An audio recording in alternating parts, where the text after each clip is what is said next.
જય દ્વારકાધીશ મિત્રો, દ્વારકા પદયાત્રાનો આ ત્રીજો દિવસ. અમે કાલે રાત્રે ટંકારા રોકાયેલા હતા. ત્યાંથી સવારે 3 વાગે ચાલવાનું શરૂ કર્યું અને અત્યારે બપોરે 11 વાગ્યા છે અને 27 કિલોમીટર કાપીને આ કેમ્પે પહોંચ્યા છીએ. લતીપુરથી 3-4 કિલોમીટર દૂર છે નાના વાગુદળ. હવે અહીંયા અમે આરામ કરીશું અને બપોરે 3-4 વાગ્યા પછી નીકળીશું અને ધ્રોલ વટી જશું. વચ્ચે વડોદરા ગ્રુપનો એક કેમ્પ આવેલો, ત્યાં અમે આજે સવારે ગરમા ગરમ ચા નાસ્તો કરેલો. મેડિકલ સુવિધા. મોરબીના રબારી યુવાનો દ્વારા સંચાલિત આ સેવા કેમ્પ ટંકારાથી 7 કિલોમીટર દૂર આવેલો છે.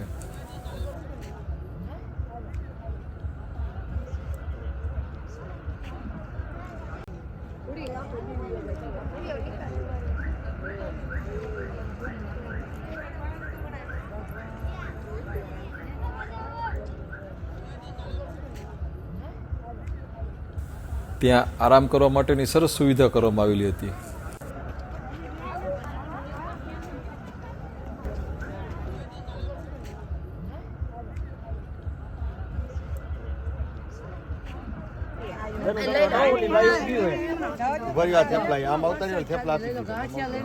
ગરમા ગરમ થેપલા અને ગરમા ગરમ ચા.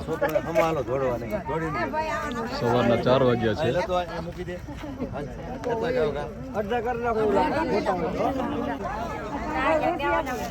સવારના 4 વાગ્યા છે. સેવકોનો ઉત્સાહ તો જુઓ. પદયાત્રીઓની હસતા મોટે સેવા કરવામાં આવી રહી છે, જે તમે જોઈ શકો છો.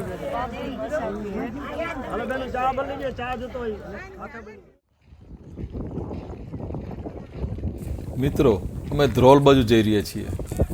મોરબી, હળવદ, થાન બાજુના યાત્રીઓનો પ્રવાહ ટંકારા પછી ભેગા થઈ રહ્યા છે. ધ્રોલ પછી રાજકોટ બાજુના પદયાત્રીઓ પણ ભળશે. ટૂંકમાં હવે જેમ જેમ આગળ જઈશું તેમ તેમ યાત્રીઓનો પ્રવાહ વધતો જશે.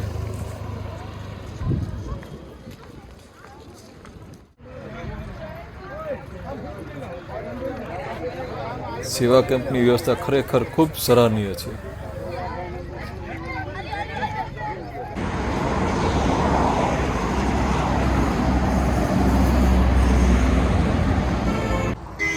સવારે 3 વાગે અમે ટંકારા કેમ્પથી ચાલવાનું ચાલુ કરેલું. વચ્ચે એક વડોદરા કેમ્પ આવેલો, ત્યાં ચા પાણી નાસ્તો કરીને અમે ચાલતા થયા. બપોરે લતીપુરની બાજુમાં કેમ્પ હતો, ત્યાં રોકાણા અને સાંજે 7 વાગે ધ્રોલથી 5 કિલોમીટર દૂર ટોલ ગેટ છે, એની બાજુમાં આ એક કેમ્પ છે, ત્યાં અમે પહોંચ્યા છીએ. તમને એ કેમ્પ દેખાડું છું. આજે ટોટલ સવારના 3 વાગ્યાથી ચાલુ કરીને સાંજના 7 વાગ્યા સુધીમાં અમે 44 કિલોમીટર કાપ્યું. સત્વરા સમાજ સોયલ ગામ છે, ત્યાં કેમ્પ આવેલો છે. બહુ સરસ વ્યવસ્થા છે. પ્રસાદી અમે લીધી અને અહીંયા સૂવાની પણ સારી વ્યવસ્થા છે. આપણે અંદર જોઈએ.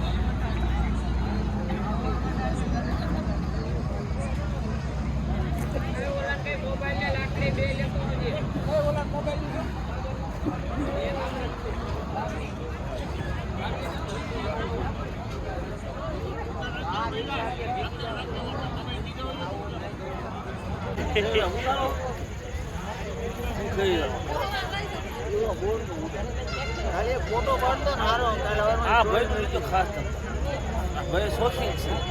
બધું કાઢ નાખ્યો, અવાજ નો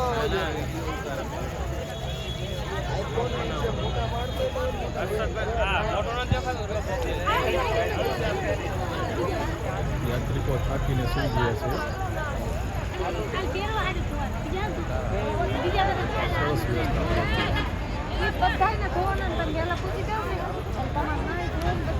તો મિત્રો, દ્વારકા પગપાળા યાત્રાનો આ ત્રીજો દિવસ આજે પૂરો થાય છે. મેં કહ્યું એમ 44 કિલોમીટર કાપીને ધ્રોલ પાસે 5 કિલોમીટર ટોલ ગેટ આવે છે, ત્યાં આ મારી પાછળ દેખાય છે તે કેમ્પમાં રાત રોકાવાના છીએ. સવારે ચાલીને પંચાળ કેમ્પ જેવું કંઈક નામ છે, ત્યાં જવાના છે. તો મળીએ નવા વિડીયોમાં. ત્યાં સુધી જય દ્વારકાધીશ.